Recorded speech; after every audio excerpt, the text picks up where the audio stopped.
کائنات عجب بازار ہے سمیع، یہ کائنات عجب بازار ہے سمیع، یہاں مطلب کے تاجر رہتے ہیں۔ اردو کے اشعار پڑھتا یہ نوجوان سمیع زین ہے۔ انہیں اردو ادب سے بے انتہا لگاؤ ہے۔ ایک حادثے کے نتیجے میں سمیع زین ایک آنکھ کی بینائی سے مکمل محروم ہو گئے تھے اور دوسری آنکھ سے بھی جزوی طور پر ہی دیکھ سکتے ہیں۔ سمیع کا تعلق گلگت بلتستان سے ہے، لیکن حادثے کے بعد وہاں ان کے لیے تعلیمی مواقع بہت محدود تھے۔ اسی لیے انہیں کراچی میں واقع آئی ڈی اسکول اور colleges for the blind and deaf Pakistan میں داخلہ ملا، جہاں مختلف صلاحیتوں کے حامل بچوں کے لیے تعلیم کی اچھی سہولیات موجود ہیں۔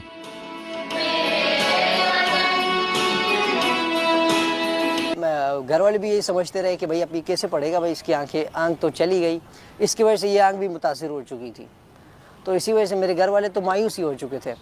یا ہمیں بہت سے اپرچونیٹیز پرووائڈ کی اس ادارے نے۔ میں نے لومن جوائن کیا، جو لمس یونیورسٹی کی جو ہے نا ماڈل یونائٹڈ نیشن کی جو ڈیبیٹس ہوتے ہیں ایئرلی، تو ان میں نے پارٹیسپیٹ کیا۔ اس کے بعد جو ہے نا میں باقاعدہ طریقے سے ادارے کرکٹ ٹیم سے بھی کھیلتا ہوں۔ آئی ڈی اسکول اور colleges for the blind and deaf Pakistan 100 سال قبل یعنی 1922 میں قائم کیا گیا تھا۔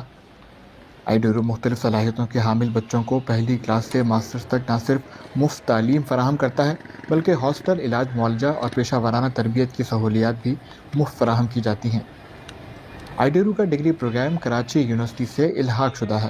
چونکہ ملک میں مختلف صلاحیتوں کے حامل بچوں کے لیے تعلیمی مواقع کی کمی ہے، یہی وجہ ہے کہ پورے ملک سے بچے آئی ڈی میں داخلے کے لیے آتے ہیں۔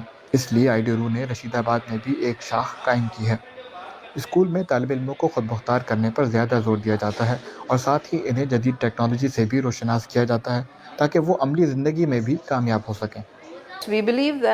ہم سمجھتے ہیں کہ ہماری ذمہ داری صرف اتنی نہیں ہے کہ ہم گریجویشن یا میٹرک کا تعلیمی یا انٹرنشپ کا سرٹیفکیٹ انہیں دے دیں۔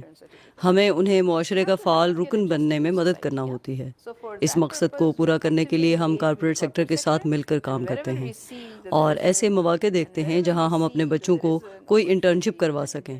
ہم اپنے بچوں کے لیے ہر طرح کی سہولیات فراہم کرتے ہیں، ضرورت پڑنے پر ہم انہیں ٹرانسپورٹ وغیرہ کی سہولت تک بھی فراہم کرتے ہیں۔ اس اسکول کو یہ اعزاز بھی حاصل ہے کہ مختلف صلاحیتوں کے حامل بچوں کی ماہر تعلیم اور حقوق کی علم بردار عالمی شہرت یافتہ ہیلن کیلر 1956 میں اس اسکول کا دورہ کر چکی ہیں۔ اس کے 100 سال مکمل ہونے پر پاکستان پوسٹ کی جانب سے خصوصی یادگاری ٹکٹ بھی جاری کیا گیا ہے۔ یہ ادارہ لڑکیوں کو بھی آگے بڑھنے کے مساوی مواقع فراہم کرتا ہے۔ اسما ظہور فرسٹ ایئر کی طالبہ ہیں۔ پڑھائی کے ساتھ ساتھ نیشنل بلائنڈ وومن سپورٹس میں اسما نے ایتھلیٹکس میں سونے کا اور تیر اندازی میں کانسی کا تمغہ جیت رکھا ہے۔ اسما کی کامیابی ان کے والدین کے لیے باعث افتخار تو ہے، لیکن اسکول میں آنے سے پہلے وہ اسما کے مستقبل کے بارے میں بہت فکر مند تھے۔ Because I was the first blind child, تو پہلے تو فیملی تھوڑا سا ڈسٹرب تھی کہ کیونکہ ایک ڈسیبلٹی ہوتی ہے، بٹ پھر میرے پاپا کے ایک فرینڈ تھے، میری جو پاپا کے فرینڈ تھے ان کی بیٹی بھی شی واز بلائنڈ، تو انہوں نے پاپا کو بتایا، میرا ایڈمیشن ہوا۔ تو اس کے بعد وہ ٹائم تھا جب آئی ریئلائز کہ مطلب میں اکیلی بلائنڈ نہیں ہوں، اور اب مجھے لگتا ہی نہیں ہے کہ آئی ایم بلائنڈ، لائک بالکل نارمل فیسلٹیز یہاں پر پرووائڈ کی جاتی ہیں۔ اسکول میں زیر تعلیم بچوں کے چہروں پر مسکراہٹ اور اعتماد کی چمک یہ ظاہر کرتی ہے کہ یہ بچے زندگی کی دوڑ میں کسی سے پیچھے نہیں۔ شاہ فہد، DW اردو۔